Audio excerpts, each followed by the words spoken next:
Alors, je suis porte-parole du Conseil national des chômeurs et chômeuses, le CNC. Le CNC regroupe 8 organismes régionaux. Ça part de la Côte-Nord, ça va à Charlevoix, Québec, ça se promène dans toute la Montérégie, le Bas et le Haut-Richelieu, ça va jusqu'en Abitibi-Témiscamingue. Chacun de ces groupes-là réalise un important, je dirais un important travail d'information et de défense auprès des travailleurs et des travailleuses qui sont en chômage. Il y en a qui font ça depuis très longtemps. Le CNC, pour sa part, nous autres, on est un peu, en quelque sorte, le véhicule politique de ses membres. On réclame des changements plus en profondeur.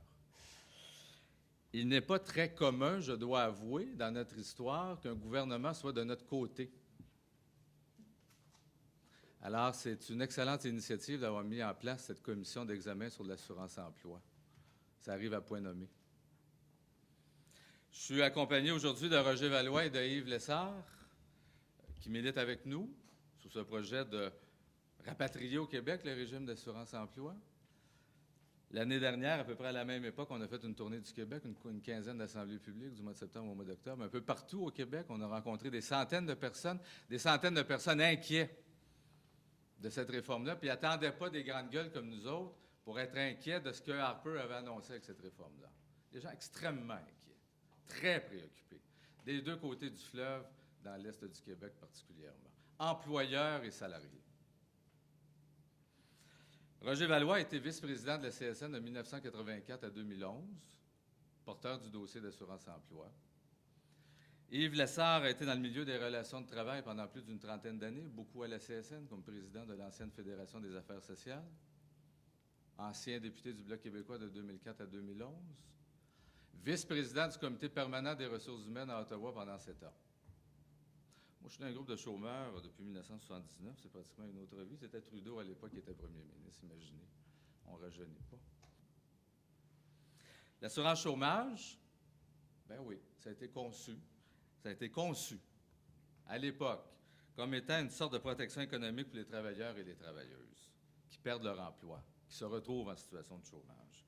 Une prestation de chômage, ça sert à payer les comptes, ça sert à payer l'épicerie, ça sert à s'occuper de sa famille. Les argents, ces prestations-là, par prolongement, sont injectés directement dans l'économie de proximité, l'économie locale puis l'économie régionale. Un chômeur, moi, je ne connais pas ça, un chômeur, parce que les gens qui rentrent dans mon bureau depuis toutes ces années-là, presque 35 ans, ne s'identifient pas comme chômeurs. Ce sont des travailleurs qui travaillaient et des travailleurs qui vont recommencer à travailler. Le chômage, c'est une condition provisoire. Alors, des fois, des chiffres, c'est plate, j'en conviens. Des fois, on peut faire dire toutes sortes d'affaires à des chiffres, j'en conviens aussi. Parfois, ils sont évocateurs. Alors, permettez-moi d'en évoquer quelques-uns. Et le document que je vous ai soumis, c'est un espèce de supplément aux mémoires déposé au mois de janvier. C'est plein de chiffres comme ça, là, qui reprennent tout ça. Les prestataires définis dorénavant comme des prestataires fréquents. C'est eux qui sont dans la ligne de mire du gouvernement. C'est eux qu'on veut éjecter à l'extérieur du régime d'assurance-emploi. C'est 22,6 % des demandeurs d'assurance-emploi au Canada. C'est 321 000 personnes. En très grande majorité, 80 % des prestataires fréquents, ce sont des saisonniers, des travailleurs et des travailleuses de l'industrie saisonnière. 80 % sont donc des prestataires fréquents. 39 % des prestataires fréquents sont au Québec. 125 000 personnes. 34 % des demandeurs fréquents sont dans les 4 provinces atlantiques. 110 000 personnes. L'Est du Canada, le Québec et les 4 provinces atlantiques, c'est 73 % de tous les prestataires fréquents. Est-ce que les gens à Ottawa qui ont concocté cette réforme connaissaient ces données-là? Bien sûr qu'ils les connaissaient. Ils savaient très bien où est-ce qu'ils s'en allaient. Il n'y a rien d'improvisé dans cette réforme-là. Parlons des saisonniers. Il y a plus de saisonniers que de prestataires fréquents. Il y a 412 000 saisonniers qui font des demandes de prestations régulières au Canada. Ça, c'est 29 % de toutes les demandes de prestations. C'est beaucoup, hein? Plus que les prestataires fréquents, qui sont 22,6 %. 39 %, c'est la même proportion que pour les prestataires fréquents. 39 % des demandes saisonnières déposées au Canada sont au Québec. 160 000 personnes. 26 des demandes saisonnières viennent des provinces atlantiques. L'Est du Canada, Québec et 4 provinces atlantiques représentent 65 des saisonniers demandeurs de prestations d'assurance-emploi. Les saisonniers, à 60 c'est des travailleurs et des travailleuses de 45 ans et plus. Ça a été évoqué tantôt, majoritairement des hommes, 62 C'est eux qui sont dans la ligne de mire de la réforme. Le ratio prestataire-chômeur, on l'a toujours utilisé pour évaluer si le régime fonctionnait bien, s'il protégeait bien, s'il couvrait bien les travailleurs. Le ratio prestataire-chômeur, bien, il est en baisse encore une fois de 5 il est à 41 41 des chômeurs qui ont accès à des prestations. Mais certains contestent cette notion ou ce ratio prestataire-chômeur, puis ils nous disent, bien là, un instant, il y a des chômeurs de longue durée, c'est pas tous les chômeurs qui ont travaillé et cotisé dans la dernière année. Parfait, fine, allons-y. Alors, ne retenons que les chômeurs qui ont travaillé et cotisé au cours de la dernière année. Ressources humaines Canada, au nom emploi et machin, nous dit, ah ben voilà, ils sont 866 000. Parfait. Enlevons maintenant ceux dont la récente cessation d'emploi n'est pas conforme aux nouveaux critères de l'assurance-emploi, les départs volontaires, les congédiements, les machins, etc. Enlevons ceux qui n'ont pas assez d'heures pour se qualifier à l'assurance-emploi. Puis on se ramasse avec 545 000 chômeurs qui sont éligibles, c'est-à-dire 63 des cotisants. Des cotisants. Tu as travaillé, tu as cotisé, tu as 37 de ce monde-là qui n'ont pas accès. Et ce ratio baisse à 44 quand la commission évalue, et je cite, la population des prestataires de l'assurance-emploi, c'est-à-dire ceux qui ont touché des prestations régulières durant la semaine de référence. 44 Le taux d'accès à l'assurance-emploi chez les jeunes, 15 15 chez les jeunes. Ça a été évoqué tantôt, les gens qui travaillent à temps partiel, 33 Mais 33 un instant. Ça, c'est parmi ceux qui ont une cessation d'emploi conforme aux critères de l'assurance-emploi.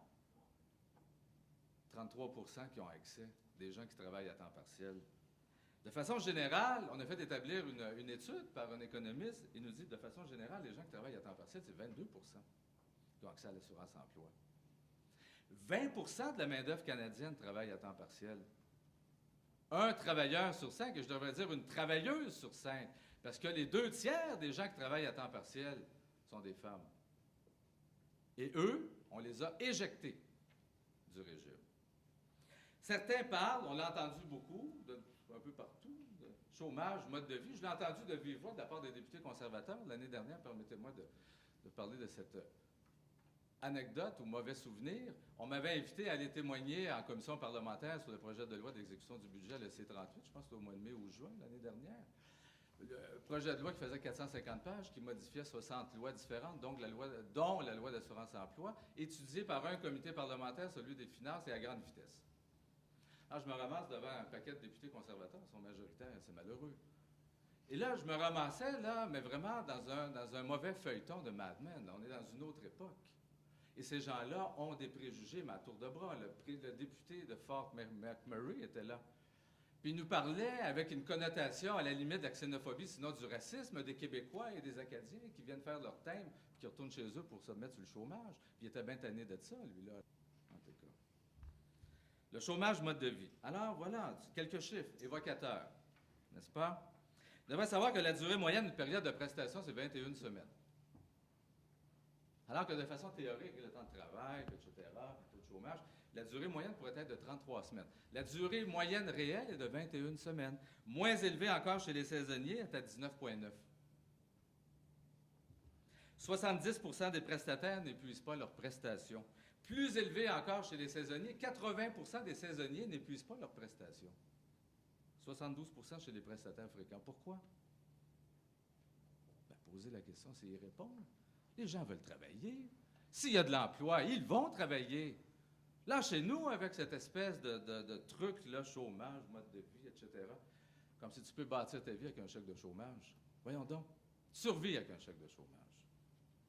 L'abolition du projet pilote des 5 semaines supplémentaires. Ça visait les régions désignées, les régions à haut taux de chômage. Au Québec, 6 régions sur 12. C'est 170 millions de moins en versement de prestations. Pas pour tout le monde au Canada, pour les régions à haut taux de chômage.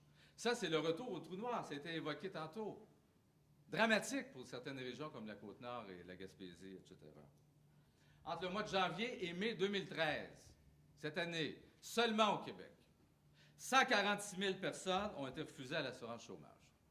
146 000 personnes. C'est une augmentation de 7 par rapport à la même période en 2012. Pour l'ensemble du Canada, cette augmentation est de 3,36. L'incidence est 2 fois plus élevée au Québec. Autant sinon plus que dans les provinces atlantiques, soit dit en passant. Est-ce que les gens à Ottawa savaient ce qui s'en allait avec la réforme? Bien sûr que oui.